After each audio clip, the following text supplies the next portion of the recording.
Hello বন্ধুরা, দেখো সবাইকে গুড আফটারনুন। এই স্নেহাশিস ঘুম থেকে উঠে পড়েছে। স্নেহাশিসকে খাওয়ানো হয়ে গেছে। এরপর রাস্তার দিকে একটু ঘুরতে যাব। বাড়ি থেকে একটু দূরে হচ্ছে পাকা রাস্তা আছে, সেই দিকে নিয়ে ছেলেকে নিয়ে যাব একটু, কারণ প্রচুর গরম পড়েছে। আর ঘরে হচ্ছে সবসময় ফ্যান চালানো থাকে, ফ্যান চালানো থাকলেও ঠান্ডা লেগে যাবে। বেশি স্পিডে থাকে না, হালকা স্পিডে থাকে, তাও সবসময় ফ্যানে থাকে। ফ্যান সবসময় থাকলে কি বলো তো, ঠান্ডা লেগে যাবে। তার জন্য স্নেহাশিসকে নিয়ে একটু রাস্তার দিকে যাব ঘুরতে, হাওয়া খেতে। স্নেহাও হাওয়া খাবে, আমিও হাওয়া খাবো। তাহলে আমি রাস্তার দিকে যাই, তারপর তোমাদের সামনে আবার আসছি। টাটা। দেখো এই ছেলেকে নিয়ে রাস্তার দিকে যাচ্ছি, কেমন করে দেখাচ্ছি দেখো। কারণ ছেলেকে তো আর কোলে নিতে পারি না, তোমরা জানো যে ছেলে গাড় দিতে পারে না, মাথা টিকটা দিতে পারে না।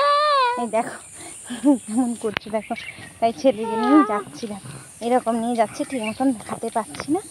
রাস্তার দিকে যাচ্ছি, রাস্তার দিকে যাই তারপরে আসছি। ঠিক আছে, দেখো আমি বলেছিলাম না বাড়ির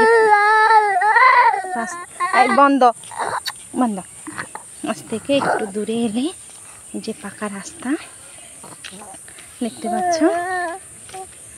যে পাকা রাস্তা বা পাকা রাস্তার পাশে একটা দেখো একটা বড় পুকুর আছে। দেখো দেখেছ বড় পুকুর আছে, দেখতে পাচ্ছ তোমরা যে বড় পুকুর আছে। আগে জমি ছিল, এখন পুকুর হয়ে গেছে। আর বিশেষ কথা কি বলতো, এখানে আমাদের কোনো কিছু অর্ডার এলে আমরা বলে দিই যে এখানে একটা বড় পুকুর আছে, এখানে একটা বড় পুকুর আছে, সেই পুকুরের কাছে এসে দাঁড়াবেন, ওখানেই অর্ডারটা নিয়ে নিন। আর দেখো এই যে রাস্তা দেখেছ, এদিকে রাস্তা, এদিকেও রাস্তা, এই যে রাস্তা, তার পাশে এখানে একটা বড় পুকুর। এখানে চলে এসছে ছেলেকে নিয়ে, যে হাওয়া লাগছে, হাওয়া লাগবে, এখানেই বসবো। দেখো ছেলেকে নিয়ে বসে পড়েছি, দেখতে পাচ্ছ, চলে এসছি রাস্তার ধারে।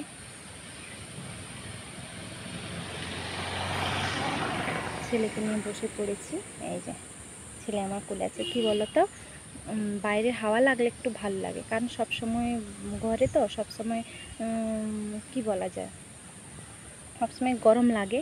আর সবসময় ফ্যানের বাতাসও দেওয়া যায় না, কারণ বেশি ফ্যানের বাতাস দিলে আবার ঠান্ডা লেগে যাবে, আবার কম দিলে অস্বস্তি হবে, ঘাম দেবে। তার জন্য মা বললো যে যা তো ছেলেকে খাইয়ে একটু রাস্তার দিক থেকে ঘুরে আয়। তার জন্য ছেলেকে নিয়ে একটু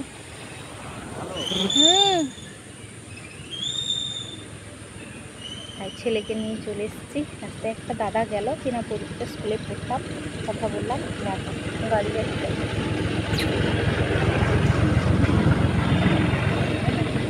রাস্তায় বসছে, গাড়ি চলে গেল। ছেলেকে পাঠাবো আমরা, সুন্দর হাওয়া লাগছে, এখন বসবো। আর আমাকে দেখেই মনে হচ্ছে না প্রচুর গরম, ওরে বাপরে আর বলনি, প্রচুর গরম। রোদ যেমন হয়েছিল প্রচুর গরম হয়েছে তেমন।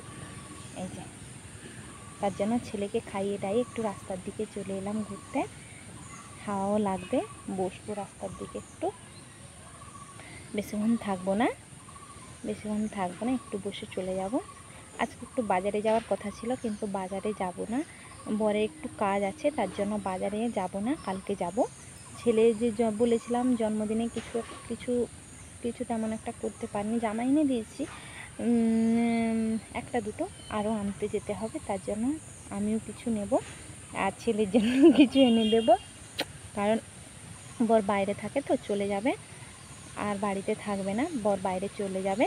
তার জন্য বর বলছে কি দরকার নিয়ে না, আর তুমি কার সঙ্গে যাবে, কী করবে, কী বলো তো, কার সঙ্গে যেতে, যদিও যাই বাবার সঙ্গে হয়তো যাই, তেমন বেশি টাইম একটা বের করতে পারে না, বা বাবারও কাজ থাকে সবসময়, বাবাও নিয়ে যেতে পারে না। তার জন্য বর বলছে চলো, যা নেবে নিয়ে নেবে।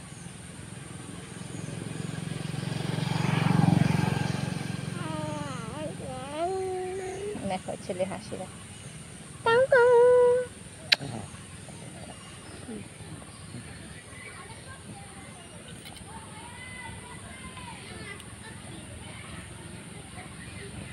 দেখছো কি সুন্দর হাওয়া দিচ্ছে, যেন মনে হচ্ছে দীঘার কাছে, দীঘার পাড়ে বসে আছি ছেলেকে নিয়ে।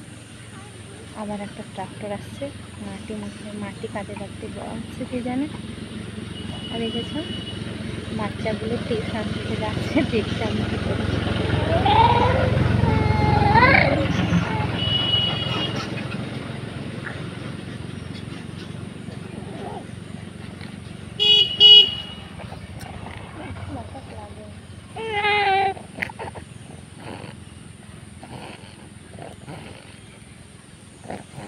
আর ভিডিওটি ভালো গরমে ছেলে শব্দ শুনে গেছে। আর ভিডিওটি ভালো লাগলে লাইক শেয়ার কমেন্ট করে দিও। বেশি বেশি করে তোমরা কিন্তু পাশে থাকছো না, সাপোর্ট করছো না, তার জন্য আমার ভিউজও কমে যাচ্ছে, সাবস্ক্রাইবার আর বাড়ছে না।